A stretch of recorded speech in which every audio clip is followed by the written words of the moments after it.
Good evening and welcome to IITW Radio. It is 12/13, Friday the 13th. I don't think there's very many football games going on tonight. For all of you that have donated to the kids' Christmas thing that we do every year, I want to thank you very much. We still have about 5 families that need their kids to be supported. So if you want to adopt a couple kids or a whole family and help get them some Christmas presents, you'll need to get a hold of Tammy over at the Putnam Way, and that's the Putnam Way on Facebook. Let me turn down my mic a little bit. Tonight, we have a special guest in the studio, Miss Rhonda Masters Drackett. Hello, Miss Rhonda. Good evening. How are you? Oh, okay. You can lean back a little bit if you want. Relax. You might want to, let me center you up a little bit. Okay, you got it. So you're running for county commissioner. I certainly am here in Putnam County, District 3. Okay, good. I hope you win. Now, I've sat down with you and talked a couple times. We had a couple kind of long conversations. And I can't tell anybody who I'm going to be voting for and who I'm not going to be, but I like everything that you have to say so far. Thank you, Travis. I appreciate that. So I'm sitting here reading your thing here so people can scroll back and see it. There we go. Chris, do you have a copy of this that you can put up? Not available. Not right now. Okay. We'll put this up. He's going to put it up on there real quick. I don't know how he's going to do it, but he'll figure it out. Anyway, so how you doing? I'm doing wonderful tonight. Thank you. How's your Friday the 13th been? So far, it's been a lucky day. Yeah, I always have good Friday the 13th. Tomorrow, I'm probably not going to. Well, actually, all this past week has been horrible for me. My washer went out, my stove went out, my truck front end went out. So I had a pretty good day. I guess so. Horrible week, but a good day. So, okay, so you're running for District 3. And we had a couple questions, and I know people have asked me this before, so I'm going to ask you right now. Okay. Your husband recently passed away, and we're sorry to hear that. Thank you so much. And people are asking if you're still going to be running. Absolutely, without a doubt. My husband Bruce was my biggest supporter. We talked about this for a couple of years now, about me running for commission, and finally decided to do it. And he was behind me 100%, and he would not be happy if I changed my mind now and pulled out of the race. So still moving forward, still going to accomplish all the goals that we had in our minds to accomplish for the county, and I'm staying the course. So if you look at my Facebook page, Rhonda for Putnam, you'll see that I put some information out there of how I will be staying the course. Okay, so what exactly made you want to run in Putnam County? You know, I've been attending the county commission meetings now for probably 8 years, and I saw a few things happening. First of all, there's not much diversity on the county commission right now, and so I want to have some diversity there and have a different perspective. Someone who is more business-oriented, business-minded, and who's not afraid to speak up and speak out and speak loud and make sure that we start moving forward in this community. Yeah, we were talking earlier about the firefighters and stuff, but I met with a group of them the other night. How do you feel about, I already know, but I want the audience to find out how you feel about the firefighters and stuff. Well, as a former law enforcement officer and a former volunteer firefighter, I am in huge support of all of our first responders. And unfortunately, I had was on the receiving end of being someone who needed that make that call to 911 and have them respond to my home. And while it didn't turn out well for me, for my husband, I would not like it if I had made that call and for some reason, because of a lack of funding, because of a lack of planning, that they wouldn't have been able to respond. They wouldn't have had the equipment or the manpower. So I want to make sure that the services that we are lacking now And I think that we're reaching a crisis level with our EMS services, especially. We've got to find a solution, and it's got to be done as a group. We've got to all work together as citizens, as commissioners, as our firefighters themselves. Part of, pull them all together. Let's find some ways that we can make improvements. Yeah, it's a mess. I know that I met with a group of firefighters that have been getting calls for the last couple of months now. Mm-hmm. And our firefighters, I didn't know that, our paid firefighters are having to work sometimes 96 hours with, straight. I've heard, yes. And the raises, hello, Miss Debbie and David. I got to give a couple shout outs. Jolie. Our firefighters, some of them have been there for 18, 19 years and still only making $12 an hour. Some of them at $15 an hour with the stuff they get, but that's terrible. It's absolutely not in the best interest of the community, of the citizens. We need to pay them more than we're paying them now, which is close to minimum wage. We've got to show our respect. We've got to have training programs in place for them. We've got to have the equipment in place for them.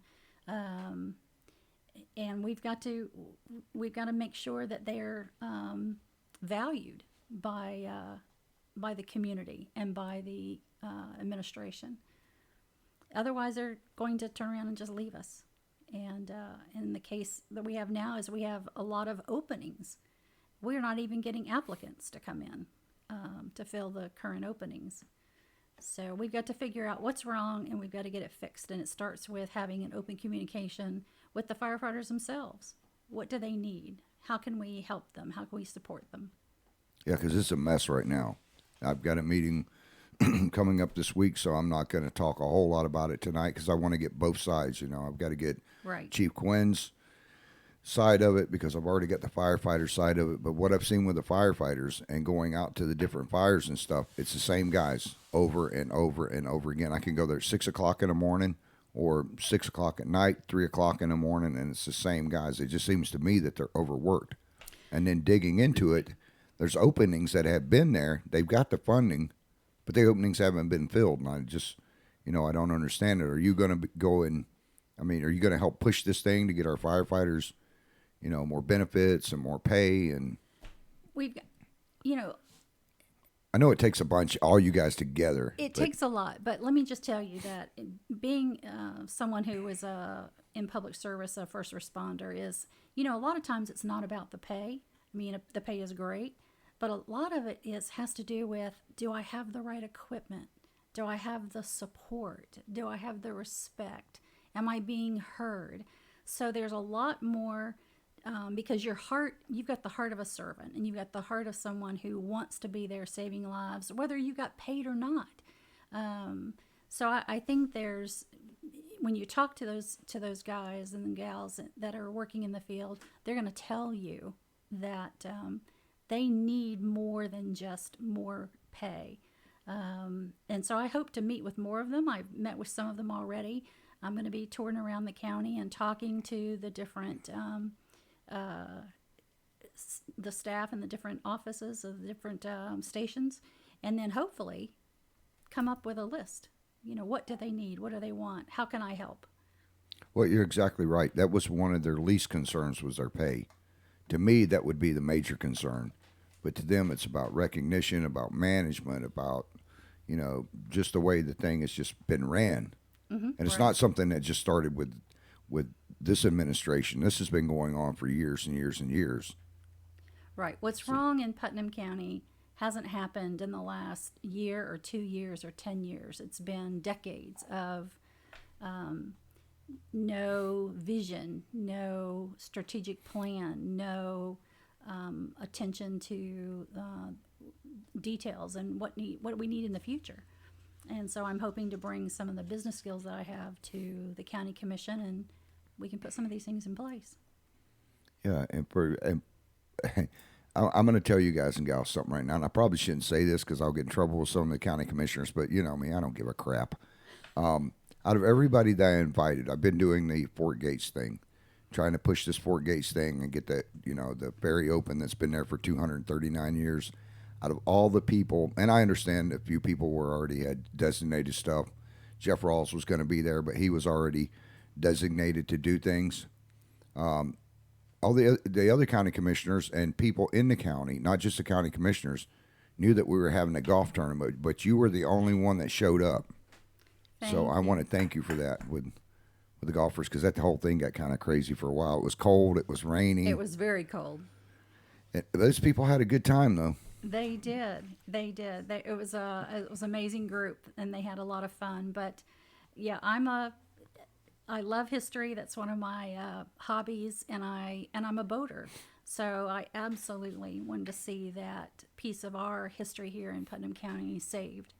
And you deserve recognition for all that you've done to save that landing, to do it at a price that was most certainly cost effective for the county. So kudos to you for doing that. Oh, well, thank you. But it's not mainly, it's a lot of my readers. I show up, but it takes people like yourself and other volunteers that came down there that made it, all happen. And the people that donated sponsorships for the holes, like Satsuma Produce, and even some of our Congress people and senators. Had Bobby Payne, Ted Yoho. They were great. They donated way more than they were supposed to. You had tables full of gifts that were donated. Oh, yeah. Advanced auto parts. We had Snowden over there from his restaurant across the thing. Just people all over the county. O'Reilly's. Can't remember all of them. Right. But, there was T-shirts. There was hats. There was everything. We had... koozies and tools and... Oh, yeah, Staples. Staples gave us, I think, 200 items to give away. There was a lot that we had there. It took, an hour? Were you there when we were giving the stuff away? I was not. It took us about an hour and a half to do all the stuff and give it all away. I got to thank the Oaks down there as well. And they had a great breakfast and a great lunch for us. How did you like their hamburgers? Loved the hamburgers. Yeah, Adam and them make great hamburgers down there, and I can't remember the gals' names. They're going to shoot me. I've had a long, long day. We have, what do you see is going to go with the county now? We've been the poorest county in the state, right up there in the top 5 poorest counties for the last 6-7 years in a row. Is there anything that you can think of that's going to help revitalize this thing, besides bringing outside people in to, spend our money? It's going to be a multifaceted solution, and we just have to pick a place and start. And it does start, I think, with creating a strategic plan. Now, the county, to their credit, started a series of meetings a few months ago around the county, and brought in someone from the University of Central Florida who was helping to guide the citizens who came to these meetings. And I attended the one in Crescent City. And it was very interesting that everyone in that room, and they broke us up into 7 or 8 tables of groupings, and every one of them listed, what are your top things in this county that you want to see preserved, work done, enhanced. And the top items were our waterways and our trails, and Fort Gates Ferry and the landing were right in there with those 2 things. So we've got to figure a way to enhance tourism. We've got to figure a way to save our history. We have to figure a way to get some housing in here, some jobs with livable wages. And that's going to take some things like making sure that we have improved schools, and that we have the support services. When someone looks to move into a community, the first things they look at are your schools, your crime rate, and your EMS and your fire services. So we've got to make sure that those get improved, because those are going to be really what drives the people to come into the county. Now, I've been contacted by probably at least 10 businesses here in the last, 6 months, at least 10, if not 20, where they have put in bids for jobs here but it always seems to get, and for you people that think I'm bashing our county administrators, I'm not. You know, there's a lot of good that they do. All I'm pointing out is questions that I've got coming in here and different questions that people have asked me over the last few months, specifically so the candidates will answer them because they don't seem to be getting any answers anywhere else in this ongoing thing. But I've had a bunch of businesses that I've actually went out and talked to where they have put in bids. They've been the lowest bidder, and they're local companies, but they still keep the county still keeps seeming to hire people outside of the county to come in and do work. And I had a long discussion with Joe, for example, over at Florida Trucking and Paving. He's put in quite a few contracts, not got accepted on any of them. That's the young man I was telling you about. Him and his family put in the parking lot at Station 6 in East Palaca, the fire station. Right. $50,000 parking lot they put in for free. But yet all these other companies are getting hired in, and they haven't even gave him, anything. And I found out that he was the lowest bidder on 5 or 6 jobs. And they're the ones paving Dunn's Creek Road up here. So obviously they know what they're doing. They've got state contracts. But when they're the lowest bid and the county comes in and they're not getting the bids, there's something definitely wrong there. Right. And we'd have to figure out what the process is. And so depending on what the service is, I believe the county has different processes to evaluate bids that come in. But that would be interesting to see what bids came in and how they were ranked and why a certain vendor was chosen over another. Because by all means, you do want to keep the businesses local if you can. But you've also got to make sure you've got a quality product. So there's a balancing act there on how do you go about making those decisions. But it should be pretty cut and dry with a valid process that you can quantify and go back to when people like you ask that question. Why was a vendor chosen from outside of the county? Why were they a higher bidder? So there has to be an answer to that. Well, I believe and this is from doing some digging around. I'm not going to do this here tonight because this is going to be something I'm going to lay wide open here in about a month or two. Okay. It seems to be that the people under the Board of County Commissioners are the ones making the decisions on what bids have to, are taken and stuff. My question to you is, do you think the county commissioners should be more involved with, like, the bid processes on what's coming in, so that they can regulate, so that it doesn't keep happening over and over? Because it seems to be the good old boy system behind the good old boys. And as you well know, I'm not one of the good old boys. Oh, so. I know. I've seen you in a couple meetings. I slipped you a note and asked if you wanted to talk about that one, but you haven't responded back yet, so I guess I'll leave that one alone. Well, I will tell you that, let me respond a little bit to that. So, as you well know, there are a lot of citizens in this community who would step up and work for the county. We have a lot of people with a lot of talent and a lot of expertise. Again, let's go back to the example of you and what you did, getting in a much lower bid for the repair of the Fort Gates landing.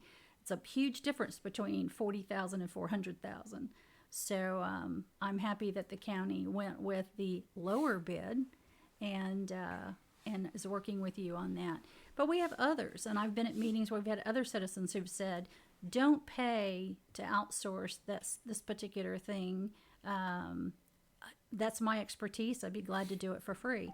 I've done that, and I've done that in my area of expertise, which is in healthcare administration.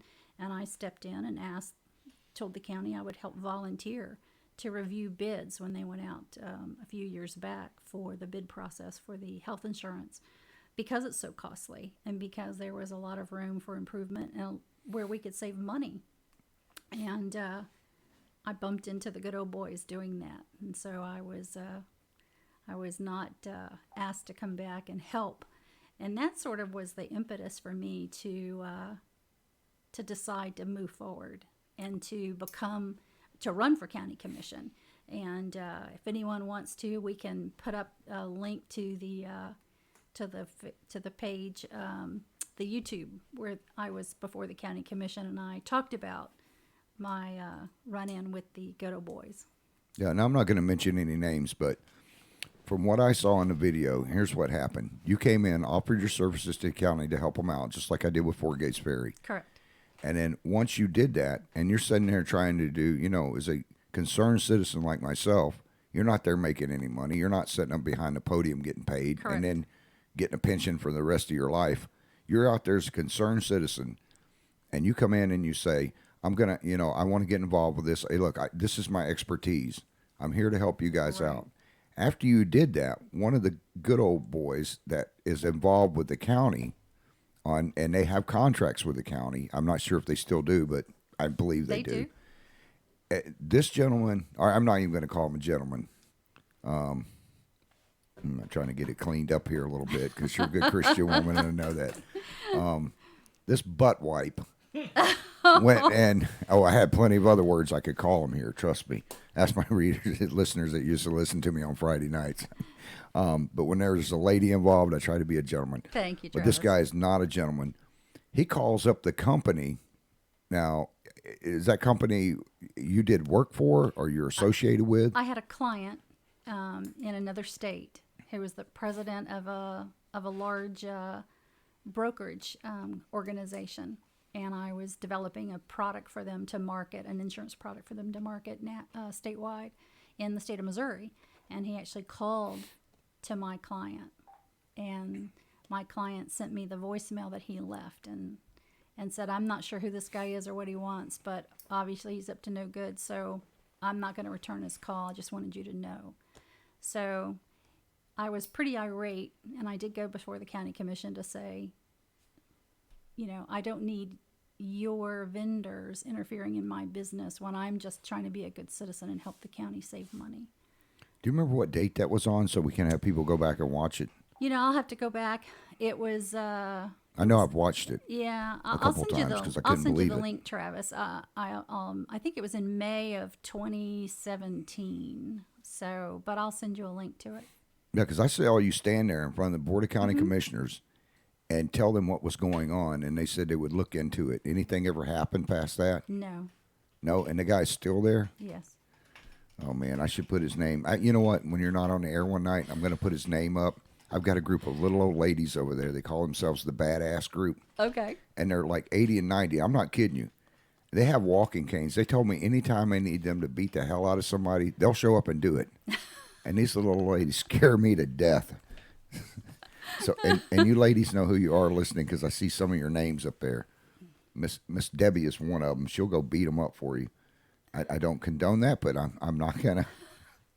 I'm not gonna say I'll endorse it, but feel free, ladies. I'll put up his name here in a couple of weeks. Anyways, I got some stuff coming out here. Vet wrote in and said, "This is exactly what happened with Public Works Director. Good old boy is taking kickbacks, and now he's gone, fired."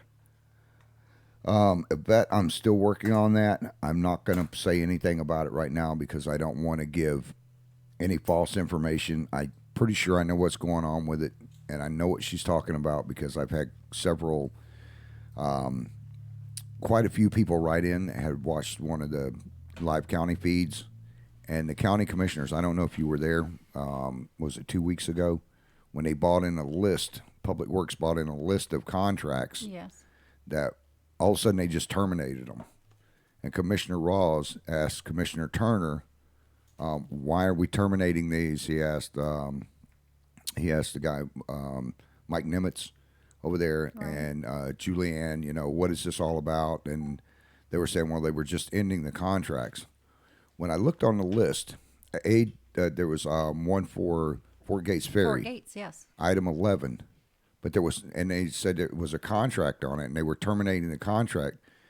Yet, as far as I know, there was never a contract on it, all the way back past Irma, because the thing had been down for 27 months, and there was no contractor. They would have had it fixed. So I still am not sure. I mean, I'm kind of sure on what's going on with it, but I don't want to say anything about it yet, Yvette, until I get all the proof. Now, I have sent for a public records request from the Attorney General's office and a few other sources that I understand are looking into it. So as soon as I get concrete evidence, I am going to put it up. And I understand what you're saying about the public director, but he was not fired. He retired.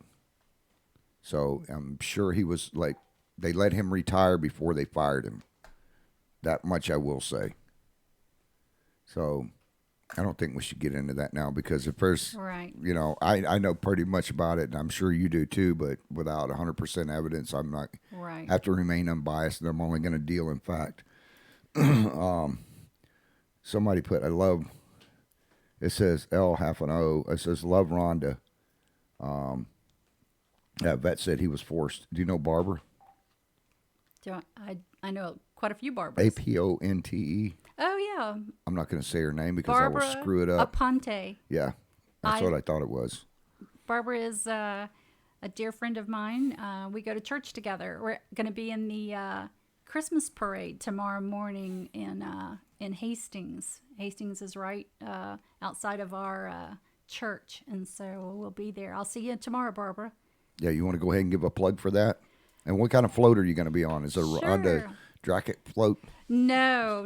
It's St. Paul's Episcopal Church at Federal Point, and so we're going to have our float in the Hastings parade tomorrow. Also on tomorrow is the Armstrong Bike Florida, the bicycling event, and so they're actually going to ride from the fairgrounds in St. Johns County, and they're going to come through Hastings and come out to Federal Point to St. Paul's Episcopal Church, and then they're coming in to Palatka to Ravine Gardens. So if you see several hundred cyclists, please know that they're all here visitors and bringing much needed tourism dollars into our county.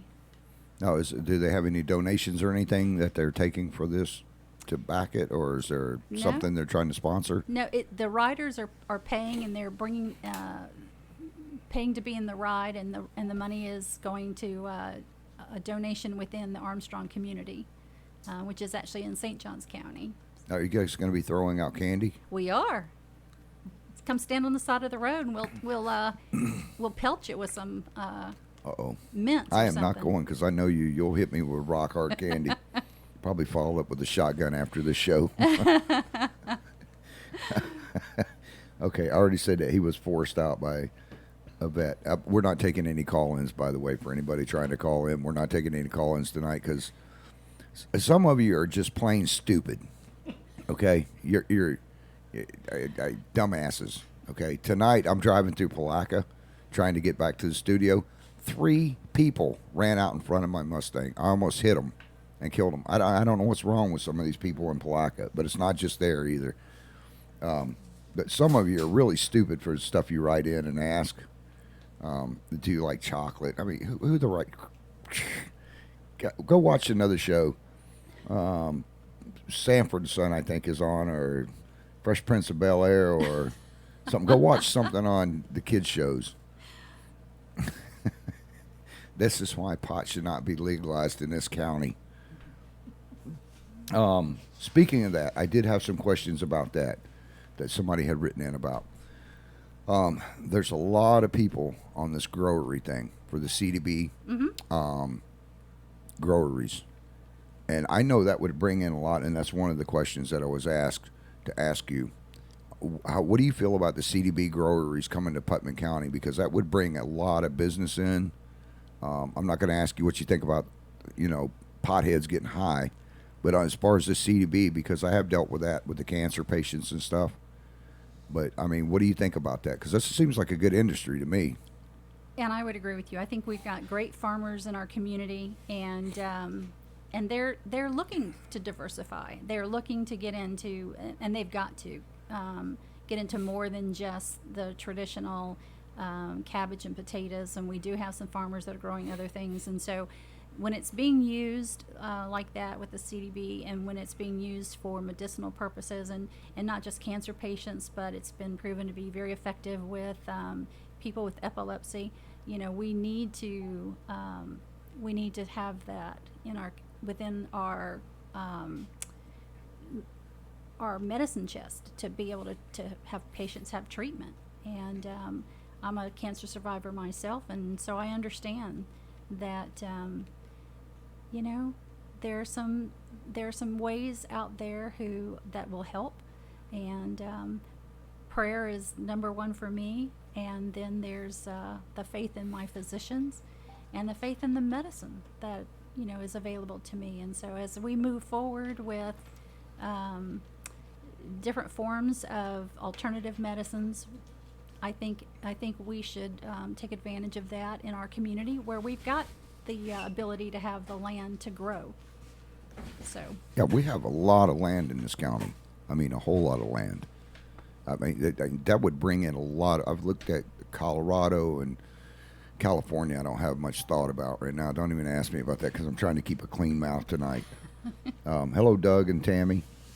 But the amount of money that they bought in. Now, we had a young man here that passed away. I think it was last year, year before last. Robbie. I don't know if you remember him. He was a little 6-year-old cancer patient. And his parents were trying to get CDB and stuff for him and couldn't do it at the time. Of course, after he passed away, then it became legal. But, Right. I mean, you can buy it at any kangaroo store now. I'm afraid to go in and get any gummy bears anymore and give them to my grandkids because I'm afraid they're going to wind up stoned off their butts, which might not be a good thing or a bad thing for my grandkids. I had some stuff, Doug, that you sent me, but I can't put it up tonight, buddy. We have a lady in the studio, and our friends are here with her as well. But, yeah, I think it would be a good thing for the county. I mean, it would Absolutely. bring in, it would also help with outside sales for the county. Because one of the main things that I see that happens with this county, any money that we have here, there's contractors coming in from the outside that come in, they burn our money up, and then they take the money out of the county when they leave. And I'm not knocking their work or anything, but for me, I think it'd be more important to keep, and we touched on this a little while ago, is to keep local businesses within the county that could keep the money in the county. And if we had something like a medical marijuana farm or a CDB farm, that could be bringing money in from the surrounding counties because Ocala's doing it. I understand St. John's is about to do it. Right. Duval. So I think if we did that, it would help bring in businesses. I mean, we only mainly have 2 big businesses here. We have Georgia Pacific, and then we have St. John's Shipbuilding, which I love that place up there. Steve and them. My son actually works there. One of them does, and they provide a lot of employment for the county. Correct. But I think we need, at least 10 or 15 other places like that. I would agree with you. And hopefully we can start making a change. And again, it goes back to we've got to have some infrastructure. We've got to have some affordable housing. We've got to have we've got to have the schools. We've got to have the support services. So a lot is broken, and we need to start looking at it and prioritizing and starting to move forward. I mean, if you go on I was just over on 207 today. You see there's a huge apartment complex going in there. With all the land that we have in Putnam County here, why isn't there something like that here? Well, Any idea? here's one of the things that I learned recently is that there's only a couple of banks that will give construction loans. And but they'll only give construction loans to qualified builders, general contractors.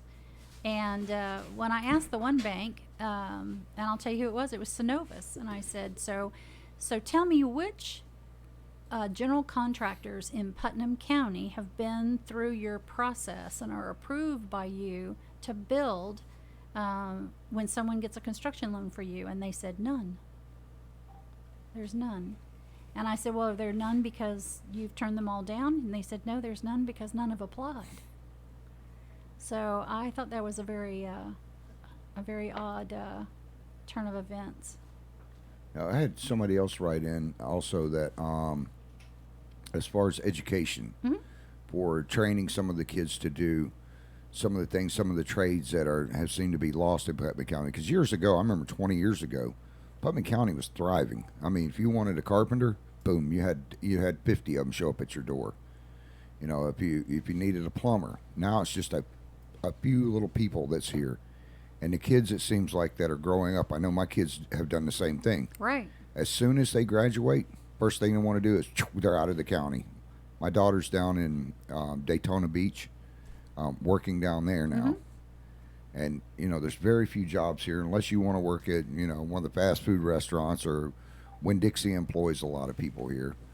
But there's very few opportunities for people, and there's even less opportunities as far as trade.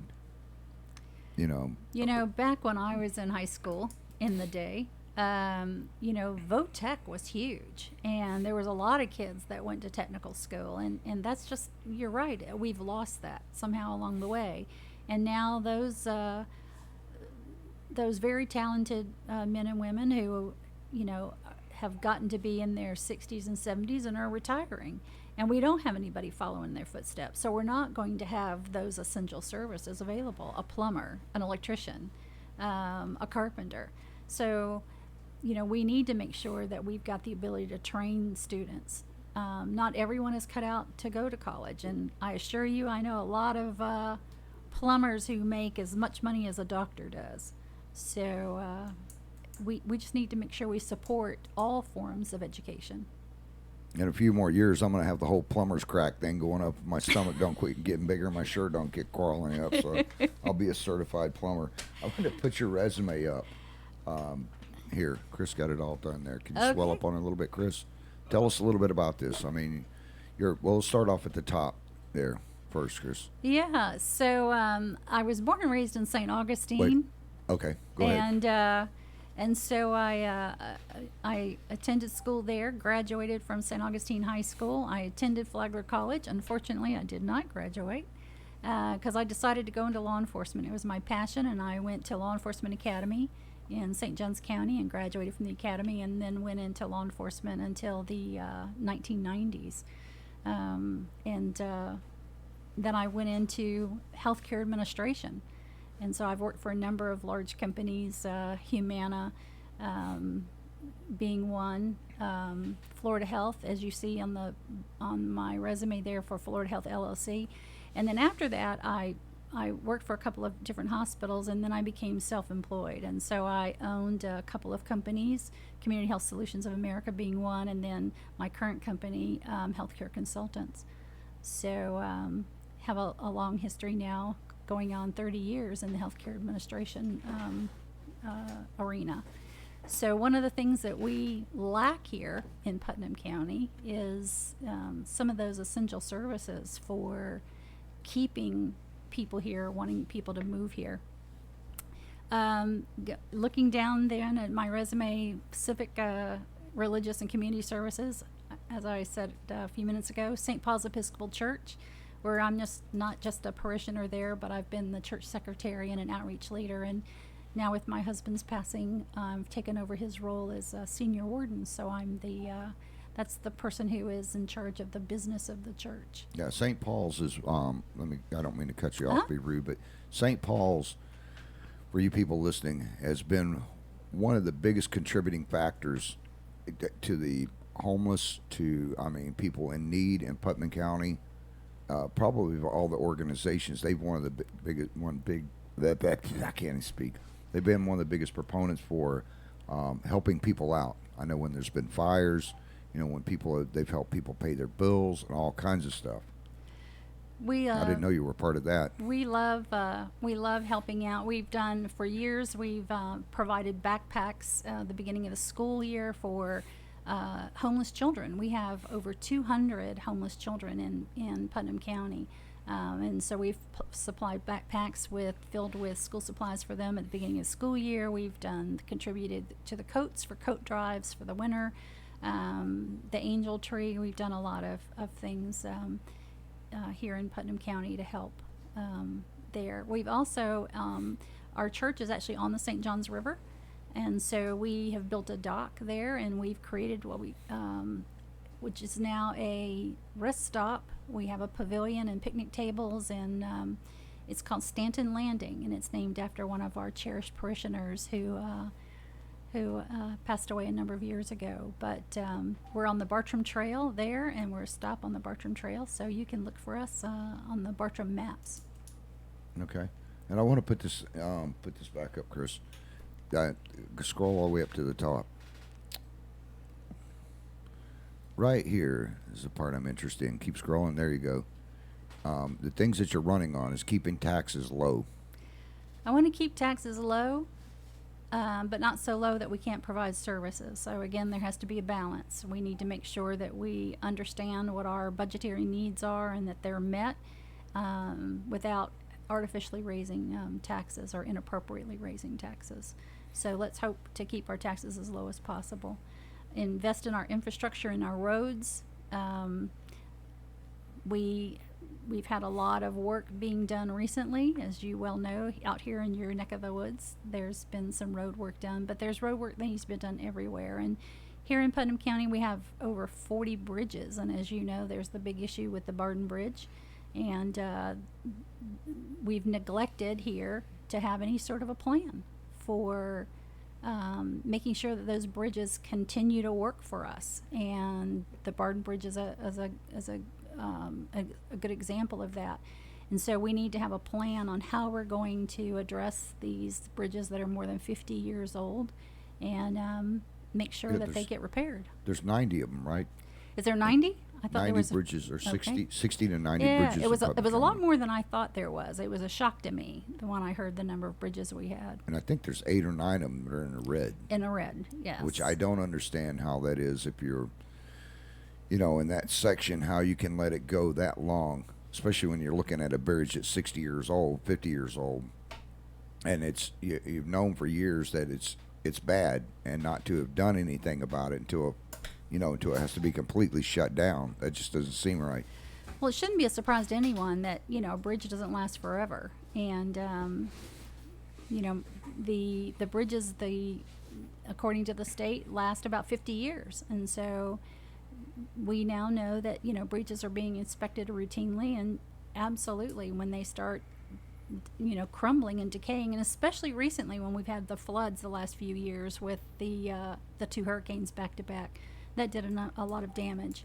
So we need to look at those and see where we can find funding, maybe not from taxes, but from local taxes, but from some state dollars that we can get in here, or federal dollars that we can get in here to make those repairs. Okay, now I got another question. Chris, Sure. put that back up one more time, please. Okay, this is the one. I'm going to jump down a couple of them. Sure. Protect private and personal property rights. I'm going to kind of tie that one in with taxes. Okay. I recently had a building put in on my property. What the state said I didn't require a permit on, Putnam County came and said I need a permit on. Now, how do you feel about that? Because to me it seems like a money grabbing thing. Because, here I'm already paying taxes on my building, and then I've already paid the initial tax on it, and the building that I have over there, I'm just keeping feed in it. But because it's 10 by 10, the state says that I don't need a permit, but Putnam County says I have to have a permit. And then I'm taxed on this building every year. I mean, for that small a building, it just doesn't seem right. It's anchored down. I understand the inspection process, but in the back of my house, I have a pad that I put out there for my trash cans. Right. Okay. It's 4 feet by 4 foot. Okay. The county listed it as a concrete slab, which is not, it's little paver bricks. And for 6 years, I've been paying taxes on this. I just don't see that On where that's paver right. bricks? Mm-hmm. Oh. On pavers. I'll have to show you that, because when you get voted into office, I want to come in there and say, Mr. Drackett, I got a problem. Yeah. I need help. I'm afraid my phone's going to be ringing off the hook, and I'm going to get this landslide of emails, and I will do my best to reach out to each and every person who calls me with an issue. But one of the things I hear routinely going around the county is we have problems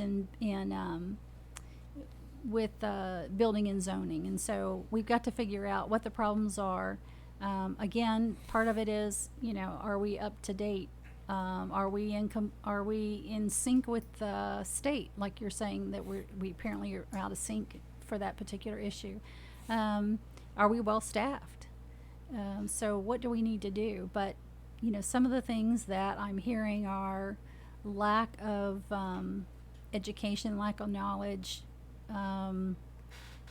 lack of resources.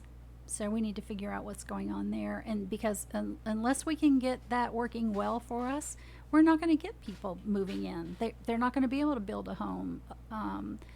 The builders aren't going to want to, be in a sideways position with the county when it comes to getting permits. Now, this next question I have comes from an 82-year-old lady.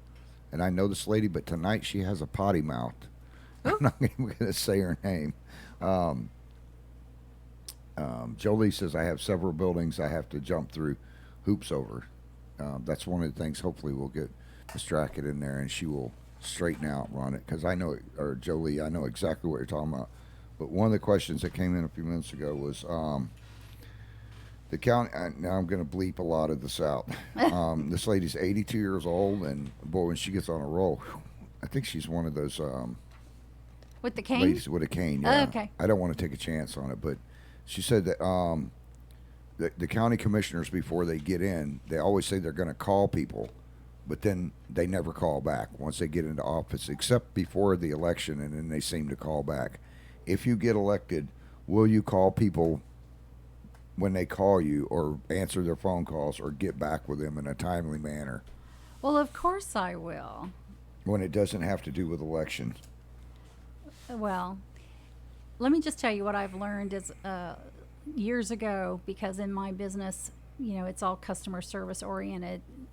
What happens is when you don't call someone back, you could have made one call back and you could have made it timely and resolve the issue. And when you don't, it turns into 4 or 5 or 10 or 126 calls, and then it becomes a problem. So I've always lived my life and run my business to be making those return calls timely, because I'd rather have your issue resolved and resolved quickly, or at least giving you the answer that I found for you. It might not resolve your issue, but at least it'll give you the answer that I found for you. So I'd rather have a county commissioner call back and say, I don't know, because that's one of the things I see in every county meeting. Hello, Carla and Dave. That's one of my favorite couples there. They live over at Port Charlotte.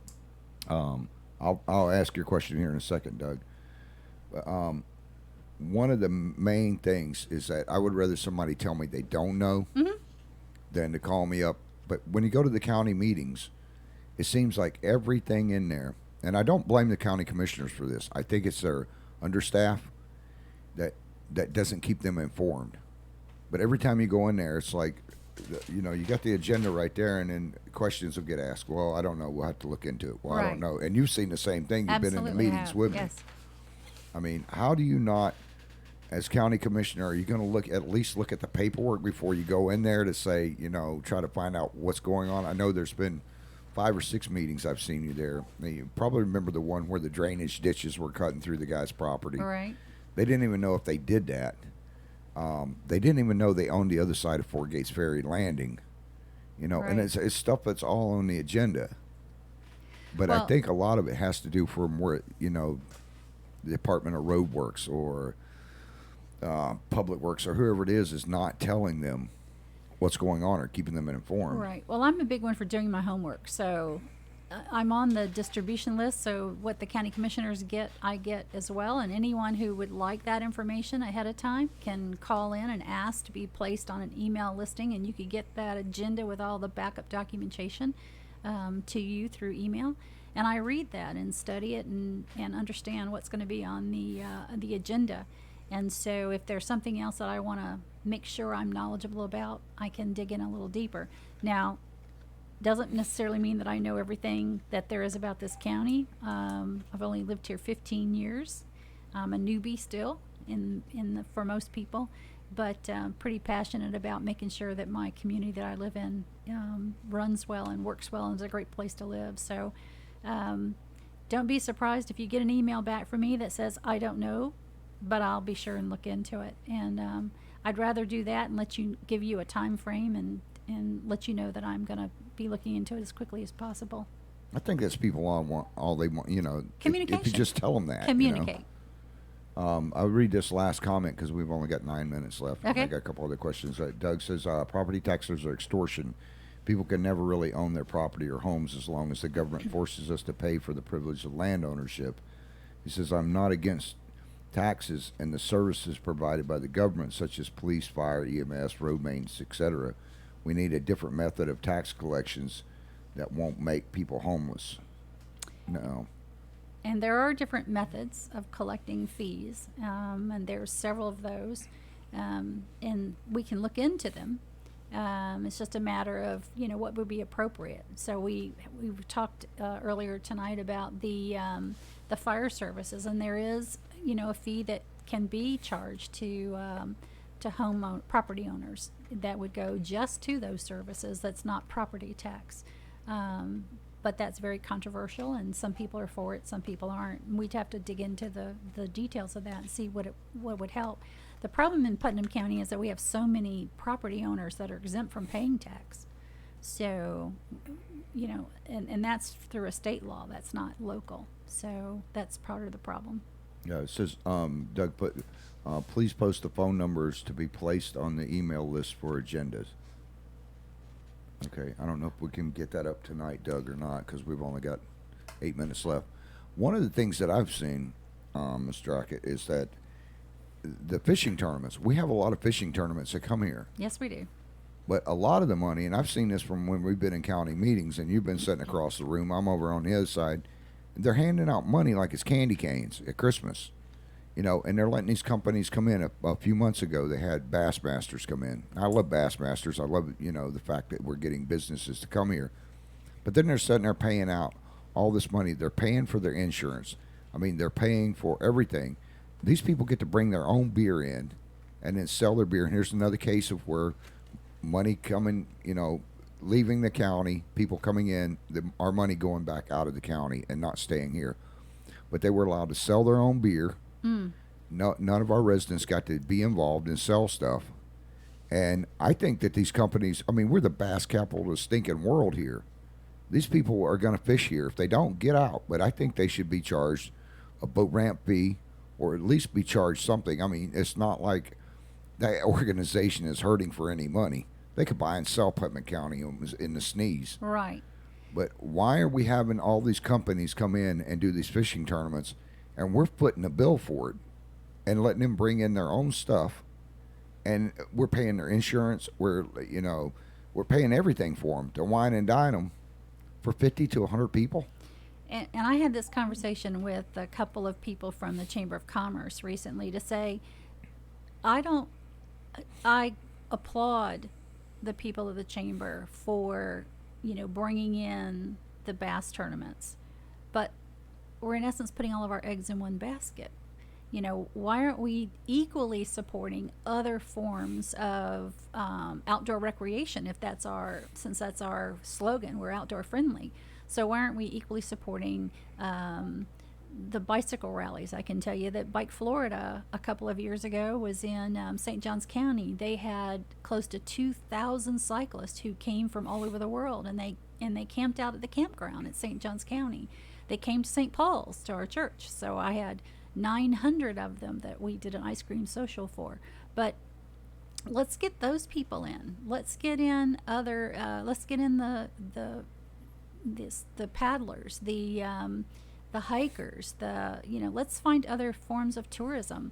Let's embrace the cruise ship that comes in. So we need to be doing more to bring tourism into our community and not just bass fishermen. I'll tell you what, the ice cream, I'm going to tell these guys a real quick story before we get off the air about this ice cream social over there. When I was going through my divorce years ago, the court said I had to go through a parenting thing to get divorced. Now, I've already raised, 5 kids. I don't need to know how to parent, be a parent. And they said that I had to go to this parenting class, which is something that you guys' church offered at the time. I don't know if they still do it. This has been years ago. It wasn't your church that offered it. I take that back. It was another church. No, they did. They offered it as well. But the judge gave me the wrong date, or his secretary did. So I was supposed to be in another county or another part of the county. I show up there because that's the date that they had listed. And I walk in the back of the church there, and they've got this ice cream social. I mean, the lady walks up, and I didn't know what it was. And she goes, "Would you like a sundae, sweetheart, or banana split?" And I'm like, "Sure." And they have a screen up there, and I heard they just make you watch videos and stuff. And I'm thinking, like, this is the coolest parenting class ever. And now I'm looking around, and it's like, wait, suppose these people are in their 60s, 70s, 80s. Okay, maybe I'm just a young one here. These old people are with it. They're grooving. And the lady brings me over the ice cream, and then they put on a movie. And I'm like, what has this got to do with parenting? And so I asked the lady, and she goes, "No, sweetheart, this is an ice cream social. That's not till next Friday or next Saturday night." So, but they had good ice cream over there. That's right. So, Churches always have good food. oh, yes. Yes, they do. Southern cooking food, too. Absolutely. But anyways, I'm going to give you the last few minutes here. You want people to vote for you? Tell them why you want them to vote and Absolutely. what they can do to help you out and how we can help you out get elected, because I want to see this county change around. Thank you, Travis, so much. I so appreciate being here and having the time to be in front of your listeners. I know you've got a great following and you do a lot for the community. I'm just wanting to get in there and, I don't want to see this community to continue to go down the path where we aren't being responsive to the needs of the community and responsive to our employees. I want us to figure out together. This is a team effort. We don't need silos of government. We don't need silos here. We need to have a concerted effort between all the cities within Putnam County, with the communities, with our governmental entities, with the various departments. We need us together to pull forward. And I'm hoping that I could be someone who can help lead that. I've done that in business. I can do it in government as well. So please go out on Facebook, follow me out on Rhonda for Putnam. And there's a place out there to donate. I absolutely need money to help me win this election. It takes some money, unfortunately. Can you give us the address for that? It's just out on my Facebook page, and I'll post some more out there. So you just go out to Rhonda for Putnam, and there's a few places there you could click to donate. And if you'll, take the time, go on to the Supervisor of Elections website. I can tell you that out there you'll see the financial reports. I want you to pull up mine and please take a look and see who's donating. What I've asked is, I just want $20. I'd rather have $20 from 1,000 people than $1,000 from 20 people. I want the everyday citizen to know, the average citizen to know that your $20 can make a difference. So please know that I am here. I want to serve. I have a heart to serve and the time to serve. So know that I'd love to be your representative for District 3 come 2020. Okay, well, if it's all right with you, we've got a lot of questions that we didn't get to tonight. Unfortunately, time went by quicker than what I thought it would be. But I want to get you back in here in January. Is there any way you can come in over the next, Absolutely. like 6 months? Because I really want to pick your brain on some different things. And I know with the amount of questions that we've got that we can't cover tonight, and if you people have questions that you want to get out to Ms. Drackett, send them in, and I'll go ahead and compile a list. And I know there's, we have about 200 questions coming in tonight, but I've got to screen them because I'm not going to ask if you like peanut butter and jelly. That's just idiots. Or chocolate. Yes, I do, but only if it's orange marmalade. Eggnog, vodka or straight? Straight. Let's see. We had a question come in. I'm a fruitcake lover. Whose seat is she running against? What district? District 3, I'm running against Terry Turner. Okay. You should get some comments on that one. We'll leave that alone for right now, and we'll get the other comments, and what I'll do is have the staff screen them. But thank you so much for coming in the studio. Thank you. And I know you're going to have, because you've got a few hundred comments now, and there's no way that I can read them all. I've tried to answer a few of them, but unfortunately, we only have an hour. But thank you so much for coming in, also for helping out with Fort Gates. That was cool as all get out that you showed up in the rain, in the cold, and the cold, and it was the coldest day of the year. I think so, but we had a great time. The snowbirds, they have a vortex that they create when they start coming to Florida in October, and it just sucks all that cold air down here for a few days, and then, of course, we try to fly them out of here. But I think that's about it for tonight. Well, I'm looking forward to coming back. Just let me know when. Okay, and if you can just hang out for a few minutes Sure. until I get this, I'm just going to do this real quick and Okay. then get out there. Take it to the breakdown. Stars in Toledo is who opened up the. We didn't even give her an applause before we cut her off. There we go. That's better. They put me in the doghouse, or what is it now? The timeout. So put yourself in timeout tonight.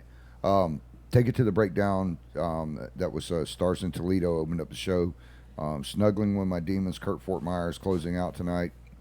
Don't forget that they have the parade tomorrow in Hastings at Federal Point. Ms. Drackett will be there. Just shout out the Putnam Way, and she'll be sure, or IITW Radio, and she'll be sure to smack you in the forehead with a piece of candy. We have the Christmas for the kids. We still have a few children that need to have sponsors for. So I want to thank everybody. I mean, you guys have been just unbelievable this year on helping with the kids, and it's really taken a lot of stress off of us. There's, again, we're one of the poorest counties in the state of Florida, if not the poorest. And these kids here can't help it. They did not put themselves in this situation. But I don't want to see any kid wake up on Christmas morning and not see that Santa Claus was there. That just destroys childhood. If you remember, if somebody ever told you there wasn't a Santa Claus and how just messed up. Let's see. Somebody's already going to donate to you. They're writing in. They're going to donate to you. So Wonderful. Thank you. But with these kids, when people lose the dream of Christmas and Santa Claus, and I know it's not, it's not supposed to be about presents. It's supposed to be about Christ dying. But when you're a little kid, that's not the thing you think about. You think about Santa Claus, and even though you know the story, you still look forward to Santa Claus. And for any little kids that have been listening tonight, there is a Santa Claus. I know Santa Claus personally. Actually, there's a few different Santa Clauses or helpers. That's where you see them in the malls and stuff and at the shopping centers. And also over at the flea market in St. Augustine, Santa Claus will be over there. We will put that up on the Putnam Way. I want to thank Tammy for always keeping track of that stuff. Adam, next week at the Oaks on the 21st. Austin Neal is going to be there doing a free concert for anybody that wants to show up. They will be selling beer. They do have full bar. They have unbelievable hamburgers. They have all kinds of food there. Great food. You might want to show up for that, but let us know before you head down there because there's only so much room that people are going to be able to get in there. It is going to be a free concert. Austin Neal opens up for Shenandoah, Mark Chestnut, a whole bunch of other different bands. The guy is just totally, totally phenomenal. It's the first guy I've ever seen that can sing harmony inside of himself. What you guys don't understand what I'm talking about, you will when you see him. My shout-outs, I got to give a shout-out to Annette, one of my best friends for years. I'll tell you a quick story about her, Miss Rhonda, before I get out of here. She had a guy hit her in the rear end on her car. She had a brand-new car only for a few days. A guy hit her in the rear end, and he was promising to pay her. And yesterday in the newspaper, it turned out the guy had committed murder and killed a young woman. And the sicko had relationships with her before she died and after she was dead. And then they found out there was bestiality involved and all kinds of stuff. So I'm glad that didn't happen to her, but it seems this guy has harmed quite a few women, and I'm just glad that she didn't get harmed in that situation. But there's some scary people out there. Ladies, if you get hit in a car, and there's been a few, here we go again this year, there's been a guy walking around the malls and stuff, and different people, and they'll act like when you're backing up, they'll smack the back of the car and act like they're hurt. And it's been happening down in Orlando again and up in Jacksonville. When they smack the back end of the car, They tell you they're hurt. They want you to give them a ride to their cars. The other news stations aren't reporting on this, and I don't know why, because they're afraid it's going to start mass hysteria or whatever. I think that's a bunch of crap, and they should go ahead and put it out there. But when these guys walk around, they smack the back of cars, and they talk these women into give them a ride to their vehicle, and then they take them off and rape them and stuff. You know, it's just not right. The amount of robberies increased this time of year. Make sure you hang onto your purses. Keep your keys in your hands like this, ladies. Put your key in between your fingers. Gouge their eyeball out if they go to attack you. There's several different things you can do. Buy a stun gun. Get you some pepper spray. This time of year, purse snatchings, robberies, all kinds of stuff. Be aware of your surroundings. There's been quite a few women that have been raped, putting their stuff in their trunks. They're not paying attention. Don't stick your body halfway in the trunk where they can slam the lid on the back. And I know this is a cold reality. This does happen. It does happen in communities around us. And you're nuts if you don't think it can happen here. Be aware of your surroundings. I want to thank our first responders for always being there, our firefighters, volunteer or paid, our first responders with our ambulance drivers. We never give them enough credit for what they do. The EMS workers. When you see these people out, go up and thank a firefighter. You know, they were there busting their butts. You know, a lot of times they take chances of getting ran over. You know, most of the firemen that die in the line of duty die of heart attacks.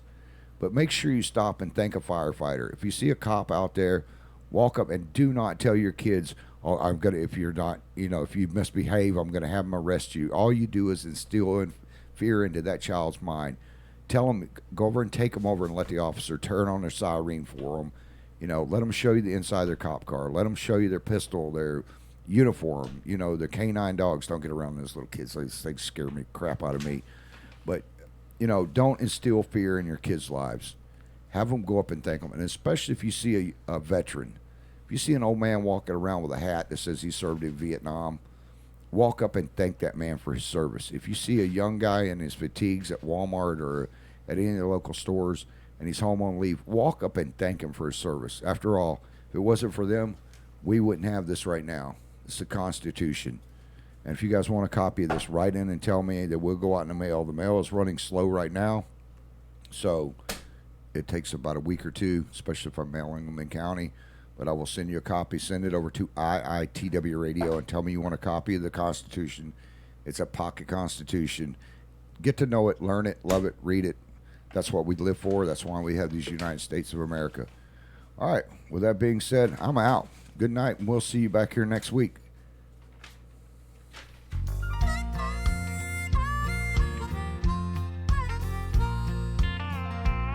I'd been that good guy way too long, followed every rule, holding back instead of acting like a full-grown fool. When bad intentions came to call, I firmly stood my ground, till one day I said, screw it all, and I turned my life around. Yeah, I told my better angels they could go piss up a rope, not come back unless they brought a sack of killer dope. I'm smoking packs of cigarettes and drinking quarts of beer, snuggling with my demons, and I kinda like it here.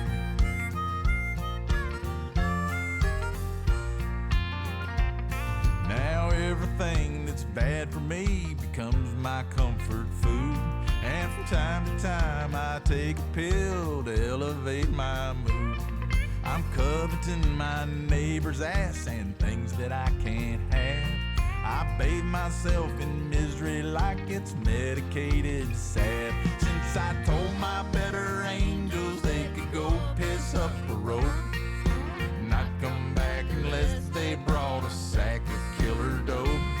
I'm smoking packs of cigarettes and drinking quarts of beer, snuggling with my demons, and I kinda like it here.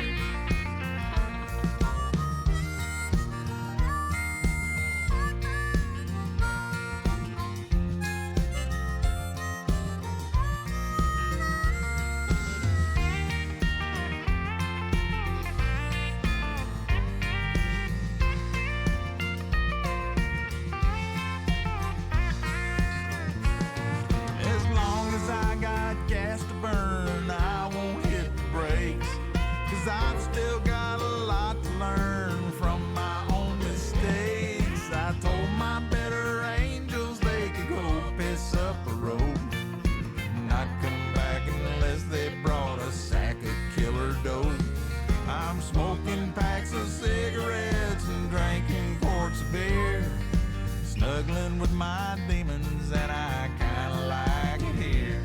Yeah, I'm snuggling with my